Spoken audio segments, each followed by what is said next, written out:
Case 1. Tommy Cooper. For 30 seconds, 12 million people laughed and applauded while a man's heart was stopping. They believed they were witnessing comedy gold. They had no way of knowing Tommy Cooper was already dying. On April 15, 1984, Tommy Cooper, a 63-year-old comedian beloved across Britain, walked onto the stage at Her Majesty's Theatre in London. The show was being broadcast live. His assistant helped him put on a red cloak for his magic act. He thanked her. Those would be his last words. As the routine continued, Cooper suddenly slumped backward against the curtain. His body twisted. His legs twitched. And the audience roared with laughter. For approximately 30 seconds, 12 million viewers watched Tommy Cooper die, and they thought it was the funniest thing he'd ever done. Director Alistair McMillan cut to an emergency commercial break. Crew desperately attempted CPR behind the curtains. Cooper was rushed to Westminster Hospital and pronounced dead on arrival from a massive heart attack. Following the incident, the BBC reviewed their emergency response protocols for live performances. Today, all major UK broadcasts require medical personnel on standby. But Tommy Cooper wasn't the only one. These are the deaths where the audience cheered, where the crowd thought it was part of the show. The worst moments in live television history. Case 2. Phoenix helicopter collision. But television deaths weren't always from natural causes. Sometimes, tragedy struck from above, literally. On July 27, 2007, two news helicopters were covering a police chase in Phoenix, Arizona. Both stations were broadcasting the pursuit live. It was mid-afternoon, a routine chase, the kind that happens frequently in major cities. KTVK's helicopter carried pilot Scott Bowerbank and photographer Jim Cox. KNXV's helicopter carried pilot Craig Smith and photographer Rick Krolak. All four were experienced professionals who had done this countless times before. Around 12:46 p.m., over Steele Indian School Park, the unthinkable happened. The two helicopters collided in midair. Rotor blades struck each other. Metal tore. Both aircraft spun out of control and plummeted to the ground. All four men were killed instantly. Miraculously, no one on the ground was hurt. Following the collision, the FAA implemented mandatory separation protocols for news helicopters covering the same event. Arizona stations now coordinate flight paths in real time to prevent similar tragedies. But sometimes, death on live television came not from above, but from within. Case 3. RITA Jatendra. On September 12, 2018, Professor Rita Jatendra appeared live on Doordarshan's Good Morning JNK, an Indian television news program. Jatendra was a prominent academic and political analyst, articulate, composed, answering questions thoughtfully about current events. There was no warning, no indication anything was wrong. Then, mid-sentence, she stopped talking. Her expression changed. She remained conscious for several agonizing seconds, her eyes widening as she realized something was terribly wrong. She tossed her head backward, gasped for air, and collapsed in her chair. Cameras were still rolling. The broadcast continued as crew rushed to help. She was taken to a nearby hospital, but Professor Rita Jatendra had suffered a massive cardiac arrest. She was pronounced dead shortly after arrival. The incident prompted discussions across Indian media about mandatory medical protocols for live studio guests. But the most dangerous place on live television wasn't the news studio. It was the stunt. Case 4. Michael Lush. On November 13, 1986, 24-year-old Michael Lush was rehearsing for a stunt on the BBC television program, The Late Late Breakfast Show. The show, hosted by Noel Edmonds, was famous for dangerous live challenges performed by members of the public. Lush had volunteered to perform a stunt called Hang 'em High, a bungee jump from a box suspended approximately 120 feet above the ground. During rehearsal, Lush was hoisted high into the air. The signal came. The box was released. But something went catastrophically wrong. The clip detached from its mounting. The safety cord failed to stop his fall. Michael Lush plunged 120 feet and struck the ground with devastating force. He was killed instantly. He was 24 years old. The death of Michael Lush changed British television forever. The Late Late Breakfast Show was immediately cancelled. The BBC faced intense public scrutiny, and the era of live, unregulated stunts on British television ended permanently. And stunts didn't just kill on British television. Case 5. Kenneth Steedman. On September 20th, 1996, 27-year-old actor Kenneth Keith Steedman was filming an episode of the science fiction series Sliders near El Mirage Dry Lake in California. The crew was shooting a desert chase scene. Nothing elaborate, just Steedman driving a dune buggy across the barren expanse. A routine shot that had been done countless times on countless productions. Then the buggy hit uneven ground. It struck a hidden mound, flipped violently, and rolled over, throwing Steedman from the seat before crushing him underneath. He was rushed to a local hospital and pronounced dead. No explosions, no pyrotechnics, just a simple miscalculation on ordinary terrain. The investigation confirmed it was a tragic rollover accident. But Steedman's death sent a jolt through Hollywood, reinforcing a brutal truth. Even the simplest scene can turn fatal. Production safety assessments became more rigorous industry-wide. But even professional athletes, at the peak of their physical abilities, weren't safe from live television. Case 6. ULRIKE MAIER. On January 29, 1994, Austrian ski champion ULRIKE MAIER stood at the top of the Kandahar downhill course in Garmisch-Partenkirchen, Germany. Cameras were rolling for a live World Cup broadcast. MAIER was 26 years old, fearless, focused, a two-time Super G world champion. She was one of the best in the world at what she did. She pushed off. Her speed built instantly, approximately 62 miles per hour. Every movement was precise. Every turn was calculated. Then, on one of the fastest sections of the course, her ski caught an edge. In a split second, MAIER lost control. She struck the ground with tremendous force, breaking her neck on impact before slamming into the safety netting. Rescuers rushed to her side. ULRIKE MAIER was pronounced dead shortly after reaching the hospital. The entire crash had unfolded on live television. The world of skiing was shattered. In the aftermath, the FIS redesigned courses, strengthened safety nets, and implemented stricter speed standards. ULRIKE MAIER's death became a turning point for alpine skiing safety. And then came the moment that traumatized an entire generation. Case 7. Challenger disaster. On January 28, 1986, the Space Shuttle Challenger was scheduled to launch from Kennedy Space Center in Florida. 7 astronauts were on board. But this launch was different. One of the crew members was Krista McAuliffe, a high school teacher from New Hampshire. She was the first civilian ever selected to go to space. Across America, schools had set up televisions in classrooms. Children sat cross-legged on gymnasium floors, eyes fixed on the screen. An entire generation was about to watch their teacher fly into space. It was a cold morning.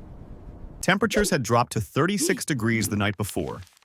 Engineers from Morton Thiokol had expressed serious concerns. The O-ring seals in the solid rocket boosters could fail in cold weather. They recommended delaying the launch. But the decision was made to proceed.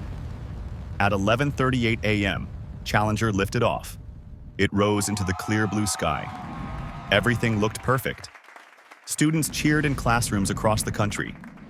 At 11:39 a.m., 73 seconds into the flight, Challenger exploded. A massive fireball erupted. The crowds at Kennedy Space Center stood in stunned silence. In classrooms across America, children watched in confusion, then horror. All 7 astronauts were killed.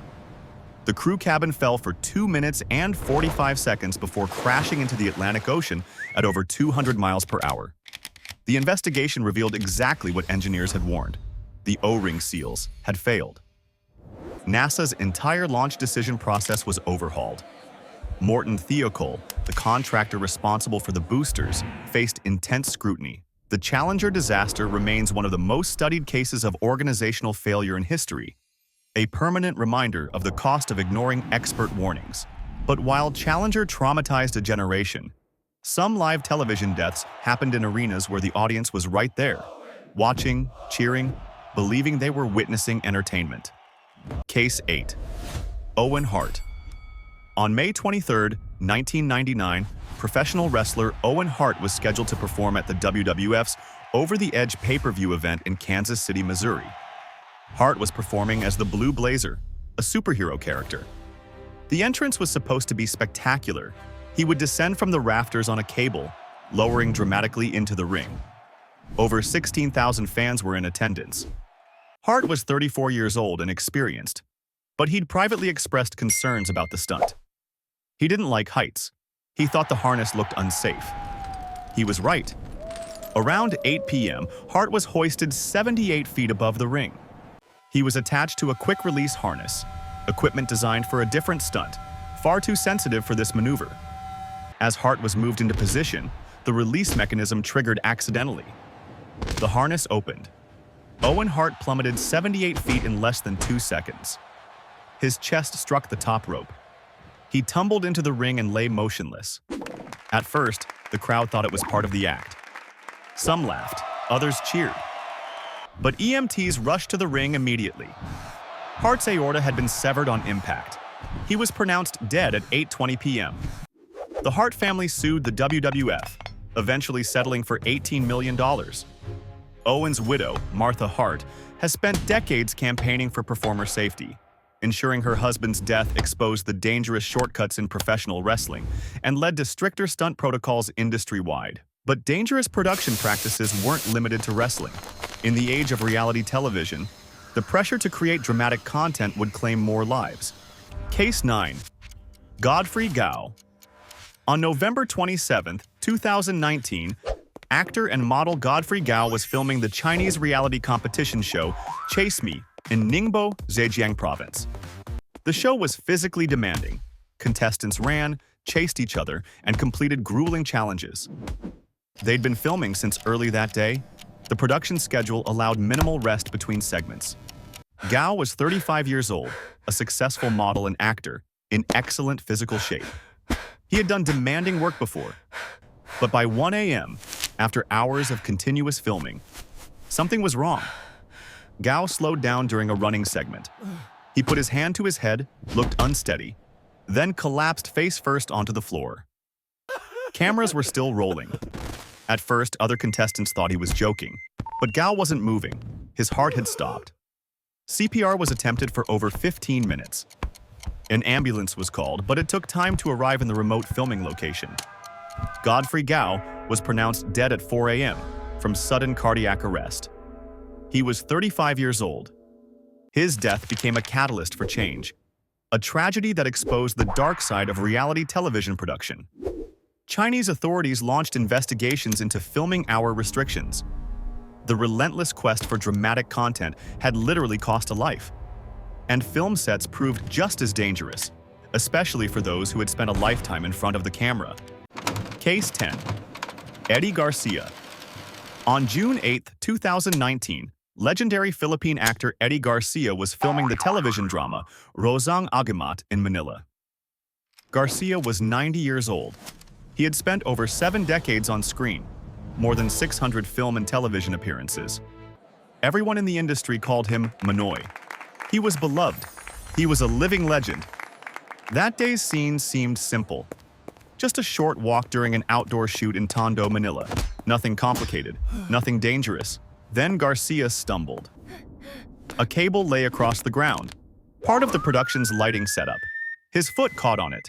He tripped forward and struck the pavement hard. The impact broke his neck, a severe cervical spine fracture between the first and second vertebrae. Initial reports claimed he'd suffered a heart attack, but doctors confirmed it was blunt trauma from the fall. Garcia was placed on life support. For 12 days, his family waited by his bedside. On June 20, 2019, Eddie Garcia was pronounced dead. He was 90 years old. His death sparked nationwide discussions about set safety in the Philippine film industry. New regulations were proposed for cable management and elderly performer protocols. Eddie Garcia's legacy now includes the safety reforms his death inspired. But not all deaths on live television were accidents. Some were deliberate acts of violence, broadcast in real time. Case 11. Allison Parker and Adam Ward.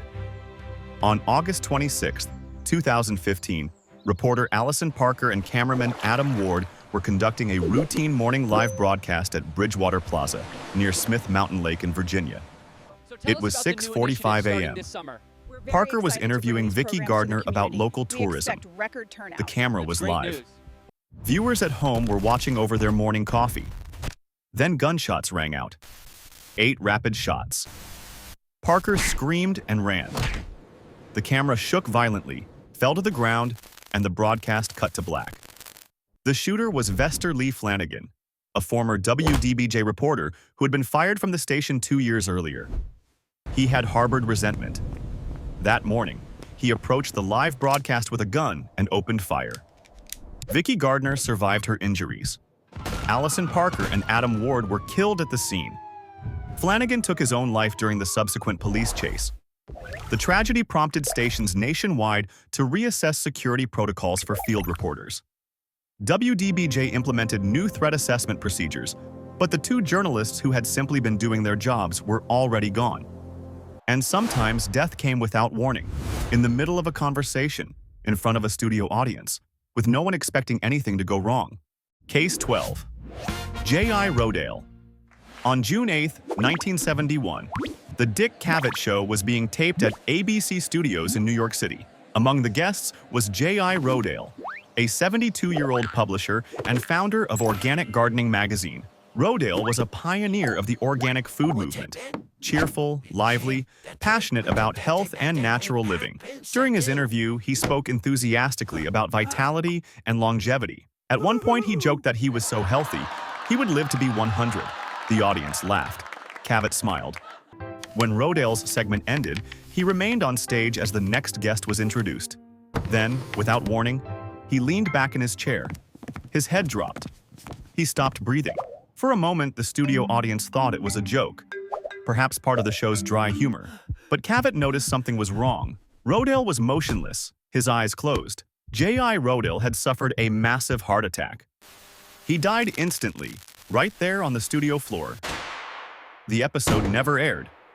Dick Cavett later described it as one of the most unthinkable moments of his career. The incident reinforced the need for medical personnel on standby during live and taped studio productions. 12 deaths. 12 moments when live television became a window into tragedy. What makes these deaths haunting isn't just the tragedy, it's that millions of people watched, often believing they were witnessing entertainment. Tommy Cooper's audience laughed. Owen Hart's fans cheered. The children watching Challenger thought they were about to see their teacher fly into space. They had no way of knowing. But here's what matters. Every safety protocol in live television today exists because someone died without it. The FAA separation rules, the BBC stunt regulations, the NASCAR barriers, the NASA review process. Every regulation is written in blood. Some of the footage from these incidents exists online. I'd encourage you not to seek it out.